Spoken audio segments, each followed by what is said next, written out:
back when I first started this work in 1997, it had been my goal to make a big pile of dollars by using this approach to predict which way the stock market was going to go. Because at the time, I was under the understanding that there were enough retail investors that I could game their emotional direction. Since then, the data has always had a strong component for the dollar in there that's been very predictive of major dollar crashes. And we're getting a culmination of a lot of these things in these recent data sets relative to the dollar, silver, and gold. Let me state that there is a corollary or a postulate that we have within our data sets that the longer something appears in the data sets with consistent growth behind it, or even irregular but persistent growth, the more impact it'll have and the stronger its eventuality to appear, even if the timing is off. Basically, another way of looking at it is if you're going to get hit by a little tiny bit of future knowledge, you're going to get a little tiny bit of a ping, so to speak. But if it's going to be a big thing that's going to affect lots of people, now we've had that big thing coming at us since 2003 that I kept describing as the dollar death. And at about that point, I got onto radio and I made this connection at that time in early 2000s between 20,000 Dow and $600 silver. And at the time, from that point on, for the next 10 years, I got a huge amount of trouble for making those two statements. But those were the only numbers I had. I didn't have a timing on them, but I knew it would be associated with some stuff that would have happened near the autumnal equinox after that in November. And so we're at that point now where all this stuff is culminating. And here we are getting close to the $20,000 Dow, but we have not achieved the $600 per ounce silver. However, the data sets are suggesting that the temporal link that was noted way back then, almost 20 years ago, is still valid, and that we're going to go through a period of time where silver, in a very short period of time, apparently, and that might be within these next 6 months, where globally there's going to be a huge divergence in silver. Now, the reason that we're concentrating on silver has to do with its value relative to the average paycheck globally, because people are not in a position, excepting in places like India and China, to buy gold. It's easier, cheaper, available to buy silver. And there's also now another component to that. This idea that they're going to confiscate gold is naturally going to force people to think about silver. And so we get this emotional boom and boon for silver that begins almost on the very first day of January. I think it's probably the second or third trading day that we see this. And it's coincident with this rise in silver is coincident with a forecast rise in the price of Bitcoin and its forecast connection between that and the Dow at 20,000. Now, all those years back, our view of this particular time was not so granulated that we could say $20,000 Dow here and $600 silver 4 days later. We didn't have that. We had $20,000 and $600 per ounce silver clumped in something that we knew was an amorphous mass that was out a number of years, and that's as close as we had. But we knew those two were temporally tied together. Not temporarily, but temporally. They were tied together in time. And so now we're seeing all kinds of language come out about multiple $100 silver and the difference between them within our data sets. So the expectation is that we may see $125 an ounce silver. If we do see that here in the United States, the data is saying that the real price of that silver will be over $100 difference outside of our borders and may approach something closer to the real price of silver in our borders, but that it will be on a delivered in hand or gray market kind of a thing, and will not necessarily reflect what's going on to paper market. So the way that the data describes this, from the period of time that we start getting into this spread or this delta, that's $100 to $125, we have more data building in under those sets at the $600 level, but I don't have any new numeric values at 600. We have 125 is when so we do have one number there, that's 125, and then we have another number of 345. If I'm doing the interpretation correctly, then what we will see here may be something like $25 silver in the U.S. paper markets, but $125 to get that same ounce of silver actually in your hand here in the U.S., but outside the U.S., somebody might be willing to pay $345 for that same ounce of silver should you be able to get it to them. And it'll be due to the way that in which our dollar and our paper system is structured and controlled. But that shows is lasting very few months. I mean, if I had to guess here, it doesn't appear to survive, say, much past the first part of August. Correct. The data sets basically say you just won't be able to get hold of any of it. So the whole market just is kind of moot. And now there's the rub. We have all kinds of language about, gold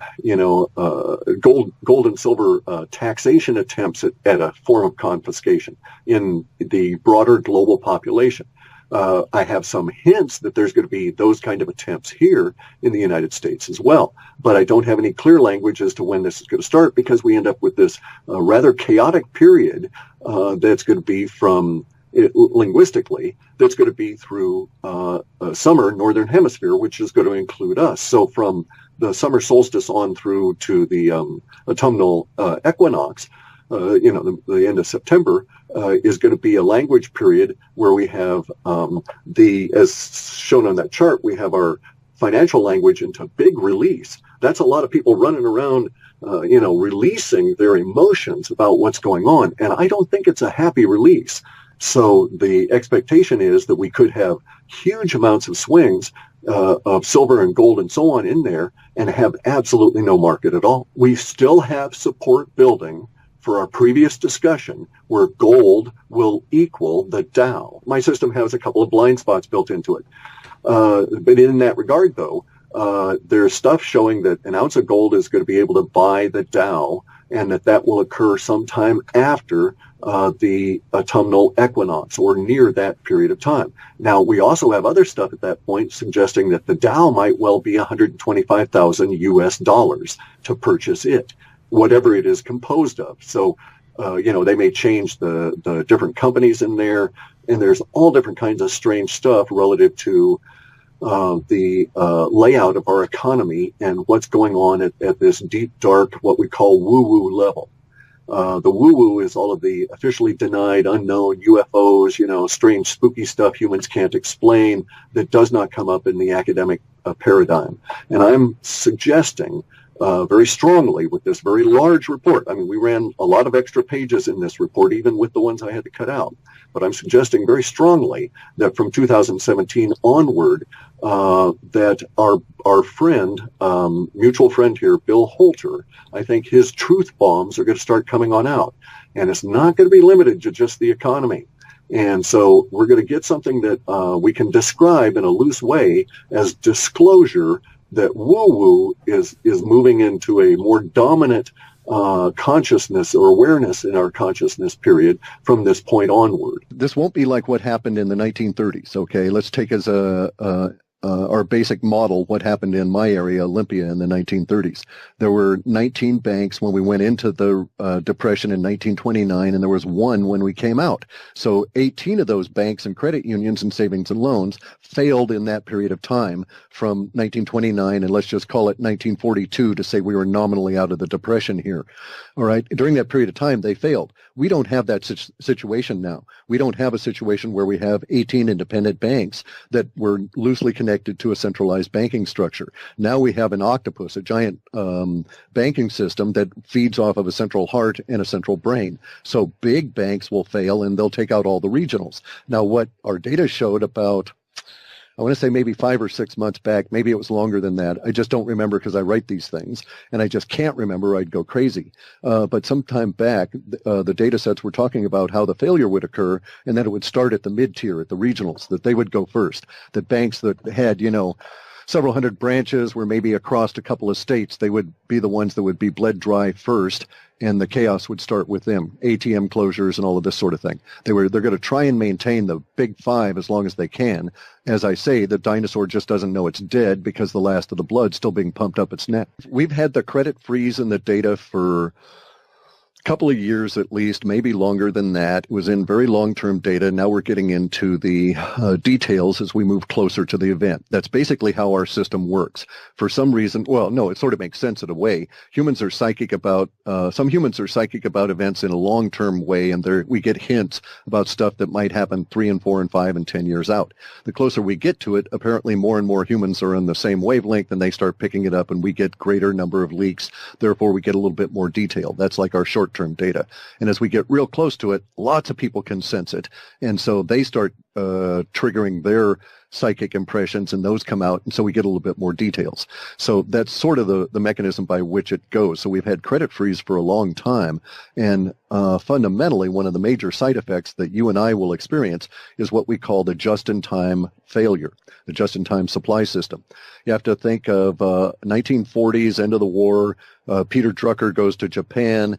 He creates in Japan because they were just destroyed. He helps MacArthur rebuild the country, and they decide on a model called the just-in-time supply system. And that's where the carriers, the truckers, basically are your warehouses. You just don't build warehouses anymore. You sell off all the property and you devote the money to a different system.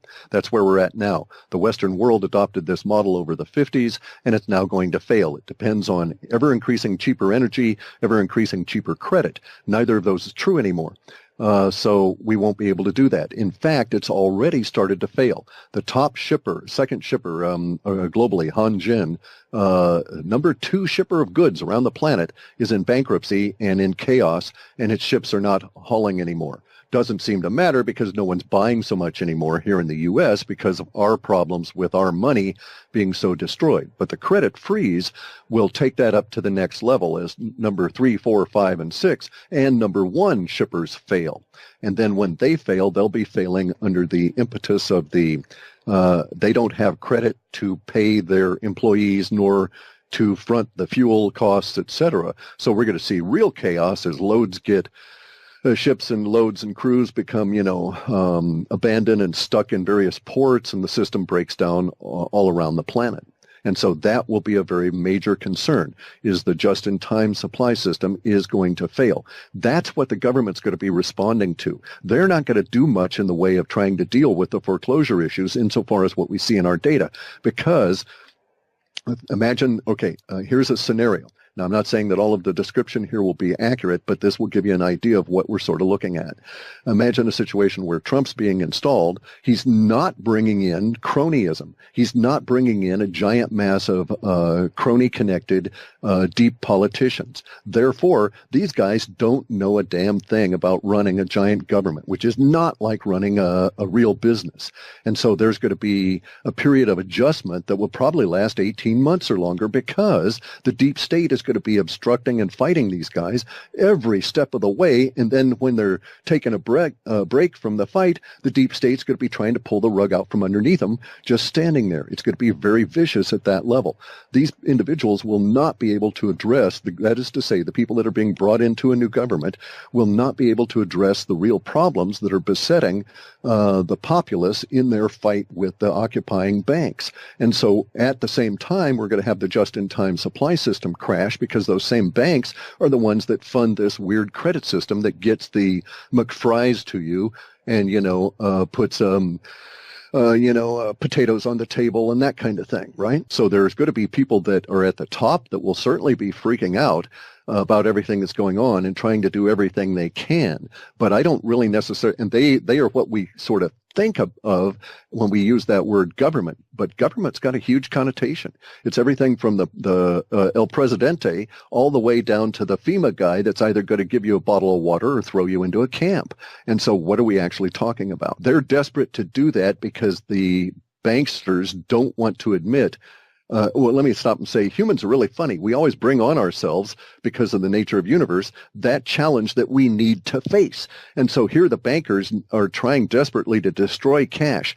And if you have all of these people out on the internet that are offering ideas as to why this is the case, that they need more control, et cetera, et cetera, et cetera. And if you only have digital things, they can control you down to your nads and, pull you on the short hairs by threatening to do away with your bank account. And none of that is true, or it's all true, but none of it is meaningful. The bankers are trying to destroy cash as their part of the system because they're vulnerable to it. They're hugely vulnerable to it because there's only a little tiny bit of real money these days and a huge amount of derivatives on that real money that actually exists. And so the The problems that they have are cash-based, but not the way we think. We're going to have a cash crisis, and it's because there is not going to be enough money, actual currency, circulating through the real economy to support their paper games anymore. They were trying to get us all to shift into their virtual sim world and play with their sim money 100% of the time and get away from the cash that really is the underpinning. If you look at this thing called base money supply, you see how vulnerable we are. We have a population that's hugely inflated. It's twice the size as it was in 1947. We have a debt structure that's perhaps 100 times inflated over what it was in 1947, but we only have 2% more actual circulating money going on in society, and that's where economy actually exists. And what they were hoping to do was to speed up circulation by making it all digital. And they've got us all into a digital world, but they're still dependent on that base money, and it's got them got them by the short hairs. And so we're going to run into a big crunch here, a big credit freeze at the same time that we find we're cash strapped. That same deflationary wave has caused hyperinflation in Venezuela, Argentina, Zimbabwe, Kenya, Hungary, Uzbekistan, and so on. And now it's about ready to hit Europe. It'll hit here probably March or April. We'll start getting into the hints of hyperinflation. Right now, how often do you actually touch anything close to money in your daily life? I mean, you as an individual. Mostly the people that are, say, even in my age group, they're dealing with the plastic cards. And as the system locks up, you know, if your plastic card doesn't work, how are you going to pay for something at Safeway or Starbucks or someplace, or buy gas or whatever? For a while, there will still be stuff in the supply system. So we live right now without warehouses. So if we were to look at ourselves as a social body, we don't have big giant fat repositories lying around. We're existing on the fat that's being pumped around in our blood, and it's going to dry up. Our blood's going to get leaner, and so at that point, we don't have those extra reserves, and you're going to run into this situation. It's hit all of the countries as the dollar has died. We're in an empire. The empire is based on the dollar, the way the British Empire was based on the pound sterling. We're replicating history. This happens all the time. Empires die from the periphery. Part of our periphery was Argentina, Venezuela, Greece, Hungary, all these countries that were dollar-based on their own currency. So we see it there first, so let us not be surprised when it hits, Florida, New Hampshire, California, et cetera, et cetera.